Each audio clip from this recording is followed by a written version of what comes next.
ازيكم يا احلى اخوات في الدنيا، عاملين ايه؟ يا رب تكونوا بخير واحسن حال. هنعمل مع بعض ازاي هنعمل مع بعض الفراخ، وازاي نقسمها، وازاي نوفر شويه علشان الدنيا عدد صعب قوي. لكن طبعا مش حد يقولك على المعلومه ديت. مفيش حد يقولك على المعلومه ديت الا نورهان. خليكي معايا وتابع معايا الفيديو. قبل ما اقول نصلي بينا على النبي، اللهم صل وسلم وبارك على سيدنا محمد. بسم الله نقول بسم الله الرحمن الرحيم. زي ما انتم شايفين كده هنجيب ديت طبعا فرخة 3 كيلو. وفي فرخة 3 كيلو وربع، في فرخة 3 بالظبط. تمام كده. طبعا انا عملت الفيديو ده مخصص علشان خاطر في حد طلب مني اللي انا اعمل فيديو. في واحدة طلبت مني اللي انا بجيب الفرخة 3 كيلو. مش بتقضيني انا واسرتي. طبعا هي مثلا هي والاسرة مثلا، هي وجوزها، او مثلا هي اولادها اتنين مثلا يعني. تمام كده. طبعا انا حبيت ان انا اعمل الفيديو ده علشان خاطر اللي طلب مني. وطبعا عاوزه اعرفكم ازاي الفرخه تتنضف بشكل حلو وبشكل نظيف وبشكل صحي. طبعا علشان انا كذا مره اشوف في فيديوهات ناس تعملها كتير قوي، وفيها مش بتنضفها كويس، او مثلا ممكن ينضفوها بس هم مش عارفين الا الحاجه اللي في الفرخه ديت وحشه ومضره جدا جدا للصحه. فانا دلوقتي ويا ريت يا جماعه محدش يقرف وحد يقول يا ولا حد يقرف وكده. دي الحاجه اللي احنا بناكلها. يعني محدش يعني يقرف من الحاجه اللي انا بعملها دلوقتي معاكم. تمام كده. طبعا زي ما انتم شايفين كده الرقبه، شايفين الرقبه؟ طبعا الرقبه دي كانت حوالين منها دهون كتيره قوي قوي قوي بطريقه وحشه. طبعا انا دلوقتي فتحتها ورجعت لكم تاني زي ما انتم شايفين كده. بعد ما فتحتها طبعا احنا هنشيل الرقبه ديت خالص، مش هنرميها يا جماعه. دي احنا هنحطها في جنب، يعني هنا في جنب. تمام كده. زي ما انتم شايفين كده. طبعا انا شلت حوالين الرقبه دهون بطريقه وحشه جدا زي ما انتم شفتوها من شويه. طبعا وشلت الجلده اللي حوالين الرقبه. طبعا تبقى في حاجه كده في الفراخ جوه ديت اسمها كبده. انا بصراحه ما بحبش بصراحه الكبده دي ابدا ابدا، ولازم اشيلها. وطبعا في حاجه تانية، طبعا الكل مش بياخد باله من الكبده ديت. وعلى فكره دي خطر جدا جدا، واخطر حاجه على المتجوزين. طبعا ديت في حاجه كده هتلاقيها من تحت بليه كده، حاجه بليه زي ما انتوا شفتوها كده في الفيديو دلوقتي. انا كنت مستعده اجيب الفرخه واقطعها قدام منكم عادي، واقطعها دي نايب دي نايبين دي مش عارفه ايه. لأن انا حبيت ان انا انضف لكم الفرخه قدام منكم علشان تشوفوا الفرخه بالظبط، وعلشان تشوفوا الحاجات اللي انا بطلعها منها لو ما فيش حد بياخد باله منها خالص. طبعا الحاجه اللي انا شلتها قدام منكم ديت مضره جدا جدا، ومضره اخطر حاجه على المتجوزين. دي طبعا الكبده اللي تكون في العظميه بتاعه الورك. زي ما انتوا شايفين كده احنا هنشيلها خالص علشان دي برضو وحشة وبتخلي ريحة الشوربة زفارة وريحتها وحشة جدا. زي ما انتوا شايفين كده احنا بنشيلها.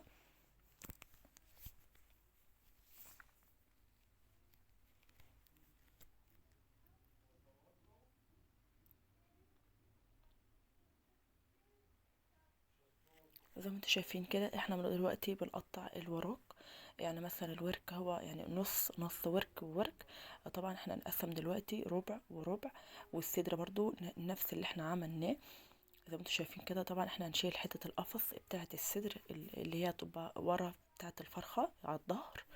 زي ما انتوا شايفين كده طبعا ديت مش هنرميها عشان محدش يقول انت هترميها، احنا مش هنرميها. هوريكم دلوقتي احنا هنعمل ايه.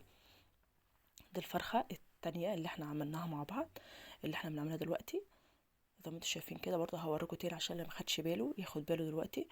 زي ما انتوا شايفين كده برضه نفس الحاجة المدورة اهيت. حاجة لقبيزة كده تبقى في الفراخ. حتى البياع مش بياخد باله منها. انا دايما بجيب الفراخ متنضفه وكويسه، بس انا حبيت اللي انا اجيبها قدام منكم وانا اللي هنضفها علشان خاطر تعرفوا.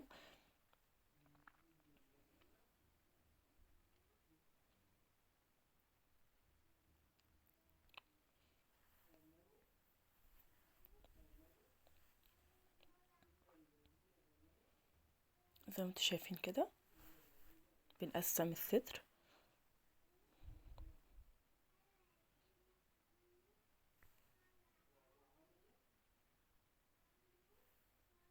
ده طبعا وزي ما انتم شايفين كده ديت الأجنحة اللي احنا بنشتريها بالشوق الفلاني بره.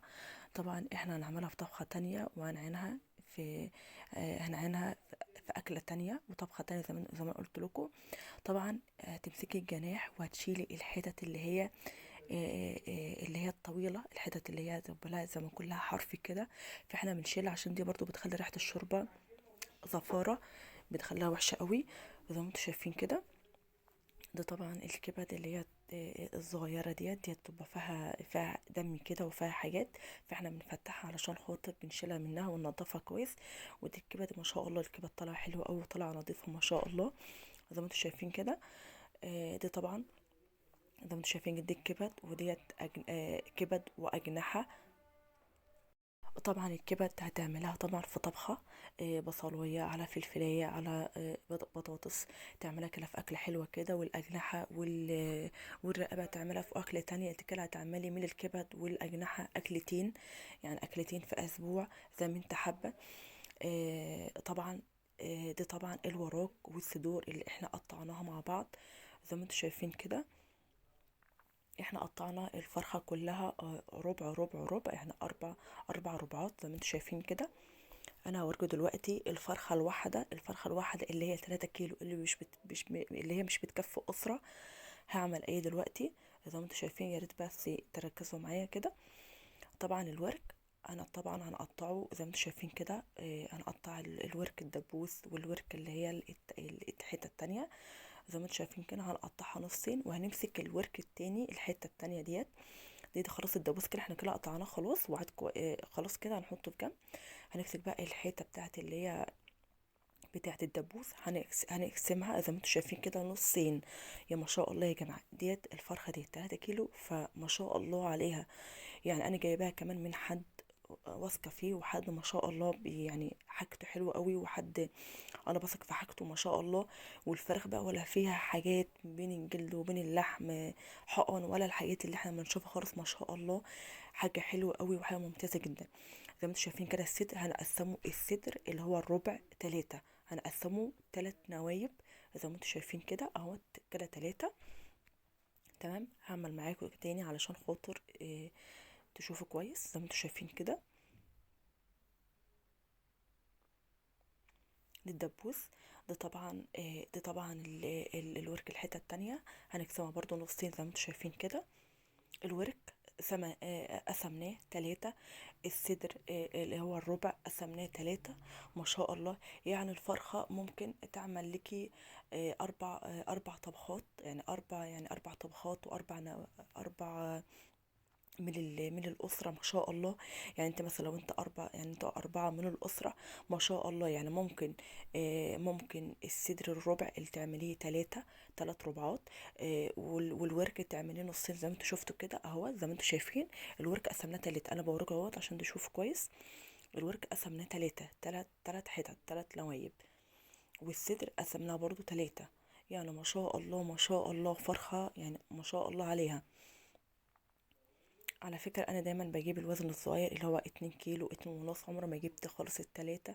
لكن أنا والله فعلا أنا عملت الفيديو ده علشان خاطر في حد طلب مني الفيديو ده، اللي هي مش عارفة توفر خالص.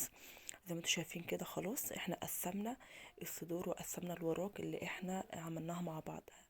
زي ما انتوا شايفين كده تاني اهوت. دي الورك قسمناه 3. الورك ما شاء الله. ممكن كمان ممكن الدبابيس تعملها في أكلة تانية. الدبابيس تعينيها تعنيها في كيسة تانية في أكلة تانية خالص. تعملها بقى نفس اللي انت حباه. تعملها بانيه، تعملها في صينية بطاطس زي ما انت حابة. اتمنى طبعا يكون الفيديو بتاعي يعجبك. اتمنى منك بدعوة حلوة، اتمنى بلايك واشتراك للقناة وتفعل لي زر الجرس علشان خاطر يوصل لكل جديد. مع الف سلامة، واتمنى منكم دعوة حلوة.